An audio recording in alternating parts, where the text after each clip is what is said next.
Olá pessoal, como vocês estão? Meu nome é Bruno Sankey e como eu disse a vocês, uma vez a cada 2 semanas estarei trazendo aqui no YouTube um vídeo sobre teologia, entendido como estudos relacionados a temas da religião em geral. Eu peço a você que deixe o seu like no vídeo, se inscreva no canal caso ainda não seja inscrito e ative o sininho, a fim de que você possa receber novas notificações. Neste vídeo nós estaremos estudando a relação do argumento moral a favor da existência de Deus com uma perspectiva em metaética chamado de naturalismo reducionista. E vamos usar como referência o Reilton, não sei pronunciar o nome dele exatamente, Reilton, que vai ser a perspectiva naturalista que a gente vai estar utilizando aqui como referência. Então vamos primeiramente entender o que é o argumento moral. O argumento moral a favor da existência de Deus vai nos dizer assim que a gente só pode ter moralidade, que a gente só pode ter ética objetiva caso Deus exista. Então assim, a gente só poderia dizer, por exemplo, que torturar uma criança por diversão é objetivamente errado se houver um Deus que seja o fundamento da ética, que seja o fundamento da moralidade. Portanto, a existência de uma ética, de uma moral objetiva, serve para nós aqui como prova de que Deus existe. No entanto, uma alternativa seria dizer que nós podemos entender que propriedades morais são propriedades naturais. Então, assim como a gente tem o mundo físico, e no mundo físico nós temos propriedades físicas, então a gente tem, por exemplo, a carga do elétron, a gente tem as propriedades do átomo. Entre as propriedades naturais, a gente poderia falar de propriedades morais. Nesse caso, então, propriedades morais são propriedades naturais. Então, o que o naturalismo moral, que é a perspectiva que a gente está considerando, defende? Que fatos morais são fatos naturais, que propriedades morais são propriedades naturais. Então, argumentar que Deus precisa existir para que haja moralidade, para que haja fatos morais, seria semelhante a argumentar que Deus precisa existir para que hajam as leis da física, para que hajam as propriedades do átomo, para que hajam fatos da natureza. Então, nesse caso, nós não teríamos um argumento moral a favor da existência de Deus, a não ser que fosse um argumento, por exemplo, para argumentar que a natureza física ou natural precisaria de um criador. Aí é um outro tipo de argumento. Já não é mais o argumento moral. Então, naturalistas morais, eles defendem que a bondade, a maldade, possuem efeitos causais no mundo. E são esses efeitos causais no mundo natural que vai nos permitir pensar uma moralidade. É possível distinguir dois âmbitos do naturalismo moral. Nós podemos falar do naturalismo moral metafísico, que é a posição de que propriedades morais são propriedades naturais, ou seja, um naturalismo que afirma algo sobre a realidade. Pode-se falar também de um naturalismo moral no campo da epistemologia. E nesse caso, nós podemos dizer que crenças morais são justificadas basicamente da mesma forma que outras crenças empíricas. Aqui nós estaremos tendo em mente mais o naturalismo metafísico, ou seja, uma afirmação sobre o que consiste na realidade os fatos ou propriedades morais. E nesse caso, nós podemos ter duas formas de naturalismo moral. Nós temos o naturalismo moral reducionista ou analítico e o naturalismo moral não reducionista, também chamado de naturalismo sintético. O naturalismo moral reducionista ou naturalismo analítico diz assim que o vocabulário moral é analisável em termos do vocabulário não moral. Então eu consigo pegar termos morais e definir eles em termos naturais. Por exemplo, alguém pode dizer que uma ação é certa significa dizer que ela maximiza o prazer. Então eu posso definir certo como maximizar prazer. E prazer é um fato do mundo natural. Por outro lado, alguns vão dizer que embora na realidade propriedades morais sejam propriedades naturais, na linguagem você não consegue reduzir os termos morais a termos naturais. Então o naturalismo moral não reducionista ou naturalismo sintético defende que ainda que as propriedades morais sejam naturais, a linguagem moral não pode ser reduzida à linguagem não moral. E neste vídeo nós estaremos considerando uma forma de naturalismo analítico ou reducionista. De acordo com o naturalismo reducionista, conceitos morais podem ser reduzidos a definições descritivistas. Então eu consigo pegar um conceito moral e eu consigo reduzir ele, eu consigo definir ele em termos de conceitos naturais. De acordo com o naturalismo reducionista, fatos morais são independentes da mente, mind independent, e possuem uma conexão causal com nossa experiência e pensamentos. Então, fatos morais, eles existem objetivamente. Eles não estão aqui na minha mente, eles não são crenças subjetivas, eles são propriedades objetivas do mundo natural. Além disso, de acordo com Reuilton, Reuilton argumenta que conceitos morais como certo e errado podem ser definidos em termos de conceitos naturais, que desempenham um papel em nossas teorias explicativas. Reuilton propõe, então, uma reforma das definições. A gente poderia pegar os conceitos morais como bom, como certo, como errado, e definir eles em termos de propriedades não morais ou propriedades naturais. Assim, na perspectiva de Reuilton, nós podemos definir valores não morais, como pessoas que possuem vários interesses. Como a gente pode pensar os valores não morais, A gente pode argumentar mais ou menos assim. As pessoas, então pessoas são seres do mundo natural. Elas possuem interesses. Então as pessoas possuem vários interesses subjetivos. Esses interesses subjetivos são os desejos. Então as pessoas, elas possuem diferentes desejos.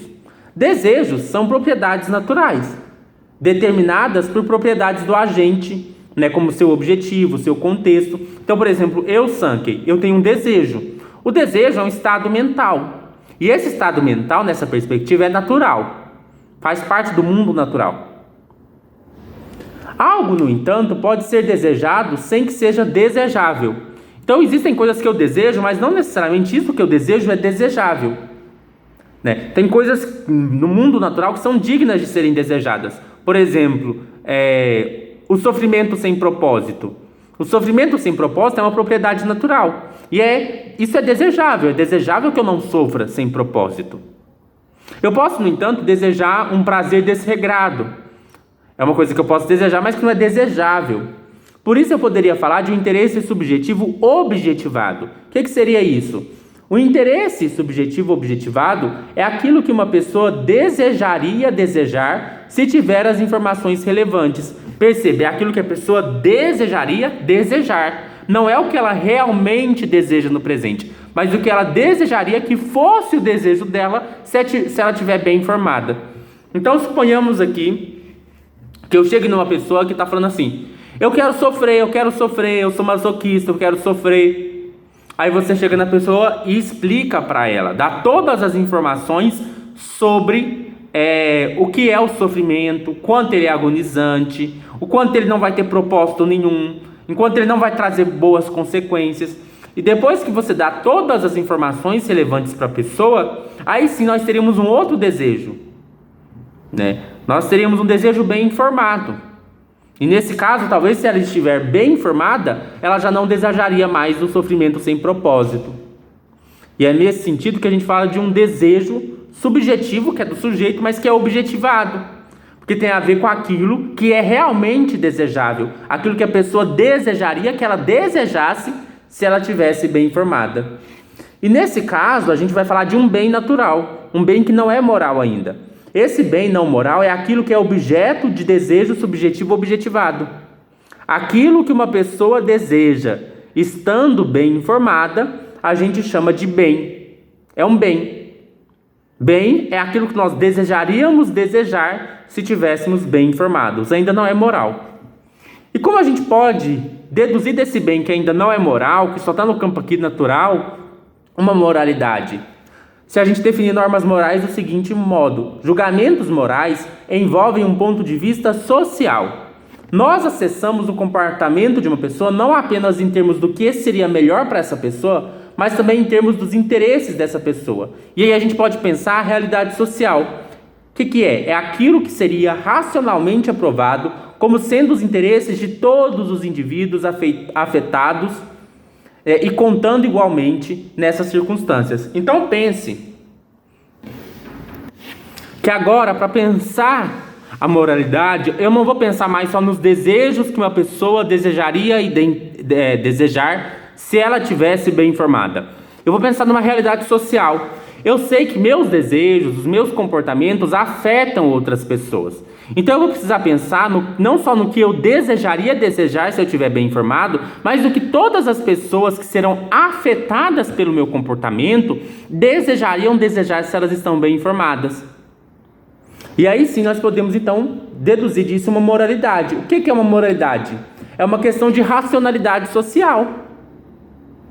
Então é uma questão de raciocínio, pensando nos efeitos sociais do meu comportamento e pensando no que todas as pessoas afetadas pelo meu comportamento desejariam desejar se tivessem bem informadas. Então a moralidade vai a partir desse raciocínio social, de uma racionalidade social. Então a moralidade é uma questão de racionalidade social. Dizemos que algo é moralmente correto se isso é aquilo que um agente perfeitamente racional e bem informado quanto aos fatos relevantes e que dá igual consideração a todos os indivíduos aprovaria, como aquilo que maximizaria os bens não morais dos indivíduos.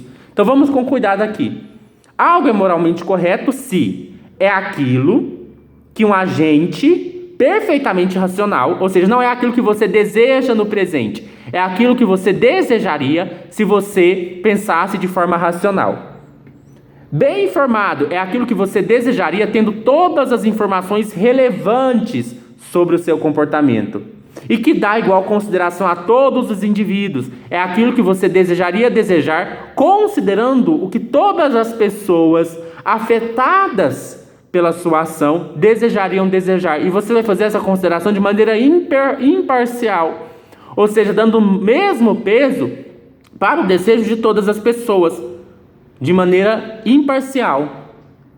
Então é aquilo que o agente perfeitamente racional e bem informado quanto aos fatos relevantes e que dá igual consideração a todos os indivíduos aprovaria. Não é o que ele aprova no presente, é o que ele aprovaria se ele tivesse bem informado, se ele pensasse racionalmente, se ele levasse em conta todos os fatos relevantes, se ele considerasse os desejos racionais de todos os indivíduos afetados de maneira imparcial. Isso que essa pessoa, após isso, aprovaria como sendo aquilo que iria maximizar os bens não morais, é o que é moral. O que são os bens não morais? A gente já considerou o que são os bens não morais. Nós consideramos que um bem não moral é aquilo que é objeto de um interesse subjetivo objetivado. É aquilo que é objeto de nossos desejos bem informados. É objeto daquilo que a gente desejaria desejar. Então perceba que nós partimos de fatos naturais para deduzir uma moralidade. Qual que é o fato natural do qual a gente parte? Os nossos desejos. Aquilo que a gente desejaria desejar estando bem informado. Só que aí a gente considera a moralidade só vai aparecer quando a gente pensar numa racionalidade social. Aquilo que a gente desejaria desejar estando bem informado, aquilo que a gente desejaria desejar levando em conta todas as pessoas que serão afetadas pelas nossas ações, aquilo que a gente desejaria desejar pensando de forma racional, aquilo que a gente desejaria desejar considerando todas as pessoas de maneira imparcial.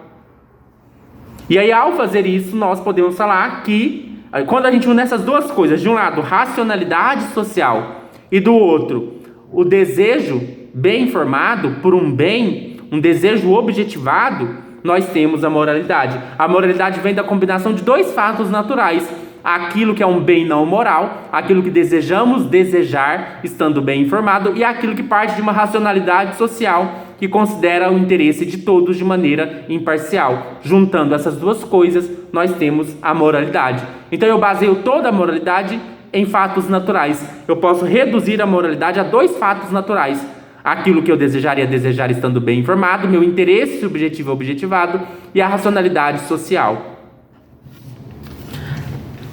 Nesse sentido, então, nós temos uma perspectiva naturalista da moralidade. Se esse é o caso, se eu consigo basear a moralidade em fatos naturais, se eu consigo reduzir a moralidade a fatos naturais como os desejos objetivados e a racionalidade social, então não precisa de Deus na equação. Então perceba que se o naturalismo desse tipo estiver correto, nós não precisamos evocar Deus para basear a moralidade. Eu espero que vocês tenham gostado deste vídeo, apresentei essa perspectiva. É uma possível perspectiva em ética chamada de naturalismo reducionista de Ray Wilton. Até mais. Compartilhe o vídeo com quem possa se interessar.